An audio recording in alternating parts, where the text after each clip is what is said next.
بسم اللہ الرحمن الرحیم۔ السلام علیکم ورحمۃ اللہ وبرکاتہ۔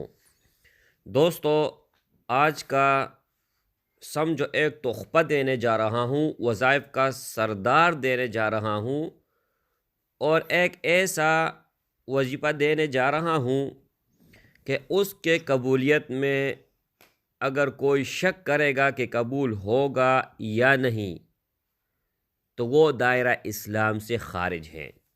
جب بھی آپ دعا پڑھیں تو دعا سے پہلے آپ درود شریف پڑھا کریں، اور دعا کے بعد آپ درود شریف پڑھا کریں، تب جا کے آپ کا ہر سوال، ہر دعا قبول ہوگی۔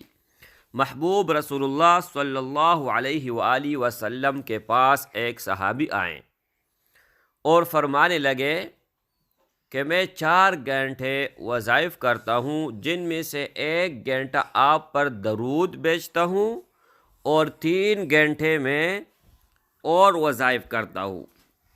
تو محبوب رسول اللہ صلی اللہ علیہ وسلم نے فرمایا کہ اور درود شریف پڑھا کرے۔ تو انہوں نے 2 گھنٹے درود شریف اور 2 گھنٹے وظائف کو اپنی اوراد کو دے دی۔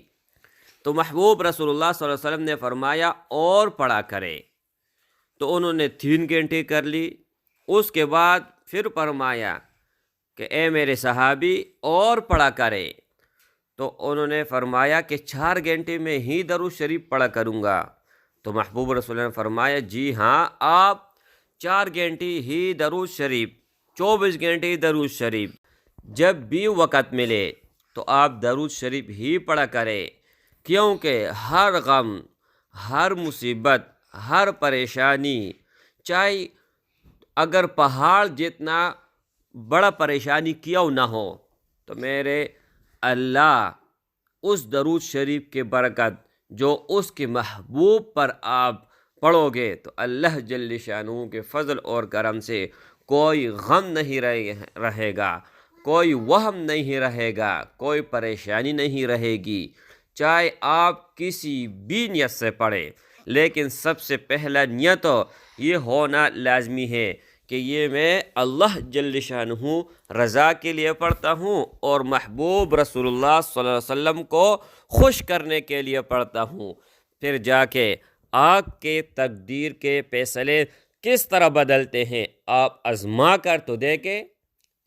دنیا میں کوئی بھی عمل کرتے ہیں، یہاں تک اگر آپ فرض نماز بھی پڑھتے ہو تو اس میں شک ہو سکتی ہے کہ یہ قبول ہوگا یا نہیں، لیکن صرف ایک درود شریف ہی ہے کہ آپ اگر اس میں شک کریں گے کہ یہ قبول ہوگا یا نہیں تو آپ دائرہ اسلام سے خارج ہو چکے ہیں، کیونکہ درود شریف کوئی بھی پڑھتا ہے، جس وقت بھی پڑھتا ہے، جس حالت میں بھی پڑھتا ہے، تو اللہ جل شانہ فوراً قبول فرماتے ہیں، کیونکہ اللہ کا محبوب رسول اللہ صلی اللہ علیہ وسلم پر آپ 1 مرتبہ درود شریف پڑھو گے تو اللہ جل شانہ آپ کے 10 رحمت آپ کے اوپر نازل فرمائیں گے۔